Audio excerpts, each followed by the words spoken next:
Bonjour, je suis Christophe du blog Apprendre par le jeu et dans la série Multiplier au Soroban, je vais vous montrer aujourd'hui la méthode japonaise. Nous avions vu la méthode simplifiée pour les occidentaux la dernière fois, maintenant nous allons voir comment c'est enseigné au pays du soleil levant. Alors, on va commencer tout de suite par un exemple et j'ai choisi aujourd'hui de faire 52 multiplié par 6. Donc on va mettre 52 au centre du Soroban, et là, contrairement à la méthode simplifiée, on va mettre le multiplicateur à gauche du multiplicand en laissant au moins une tringle d'espace.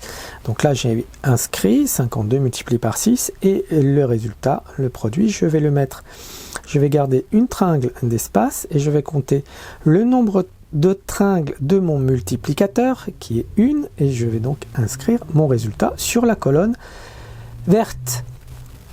Et donc là, je vais commencer par les unités de mon multiplicand.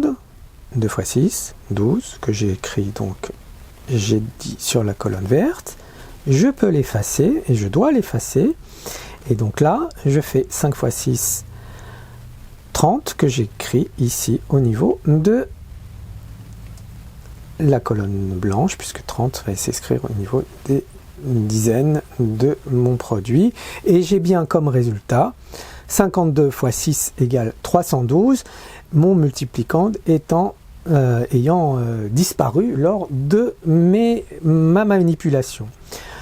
Je vais passer à une opération à peine plus difficile avec un multiplicand à 3 chiffres. Là j'ai choisi 618 que je vais multiplier par 7. Donc là, je ne vais pas pouvoir le mettre là, il faut que je décale au moins d'une tringle, sinon tout se mélange. Et le résultat, donc le produit de cette multiplication, va toujours être avec un espace, va être à droite du multiplicand avec une tringle de libre et le nombre de tringles du multiplicateur. Donc là, j'en ai une. Je suis bien de nouveau sur la colonne verte. Là, je fais ma multiplication en commençant par les unités du multiplicand. Donc 8 x 7, 56, que j'inscris au niveau de la colonne verte. C'est là où il ne faut pas se tromper. Et là, je peux tout de suite l'effacer puisque je n'ai qu'une tringle. Donc 1 x 7, 7, que je vais inscrire au niveau des dizaines, puisque c'est comme si j'avais 10 x 7, donc 70. Je rajoute 10 et j'enlève 3. Je n'oublie pas d'enlever ma dizaine du multiplicand et je n'ai plus que mes centaines du multiplicand. 6 x 7, 42 à mettre au niveau de la colonne bleue et de la colonne blanche. Et j'efface les centaines de mon multiplicand et j'obtiens donc le résultat de 618 multiplié par 7 qui est bien égal à 4326. Et là on voit que mon multiplicand a disparu. Alors, dernier exemple avec un multiplicateur à 2 chiffres. J'ai choisi comme mon exemple de multiplication simplifiée 148, donc toujours au centre du Soroban, multiplié par 56, donc il faut que je laisse au moins une tringle d'espace pour écrire mon multiplicateur. Ça permet de le visualiser, on pourrait le retenir de tête, mais c'est quand même plus simple de l'avoir sous les yeux.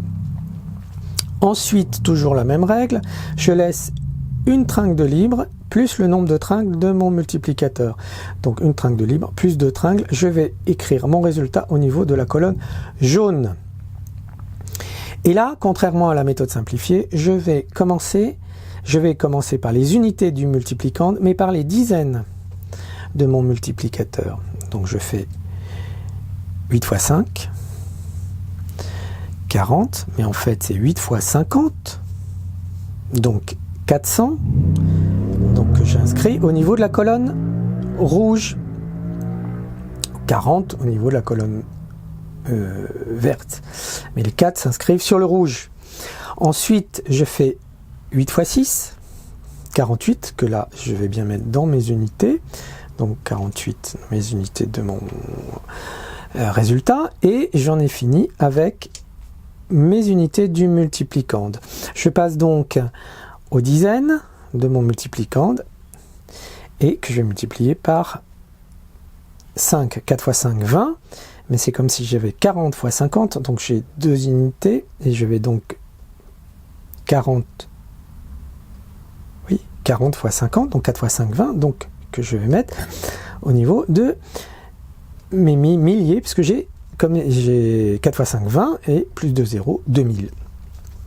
Ensuite, j'ai 4 fois 6, 24, qui est au niveau de mes dizaines, comme si j'avais 240, donc je vais rajouter 2, donc 5 moins 3, et là je vais rajouter 4, donc 5 moins 1. Je peux enlever donc mes dizaines du multiplicande, et je vais mettre ma centaine. Donc là j'ai 100 fois 50, ce qui fait bien 5000, et j'ai 100, donc 1 fois 6, qui me fait 600. Donc je vais le mettre au niveau de ma colonne rouge. Et donc, pardon, voilà. J'ai bien, et là je peux effacer ma centaine. J'ai donc comme résultat 148 multiplié par 56 égale 8288. Voilà, j'espère que ces explications étaient claires. Je vais laisser le résultat, 8288. Donc là, le multiplicand a disparu. J'espère que les explications étaient claires. Si vous avez aimé, laissez-moi un like. Et n'hésitez pas à me suivre sur le blog. Et je vous dis à bientôt. Au revoir.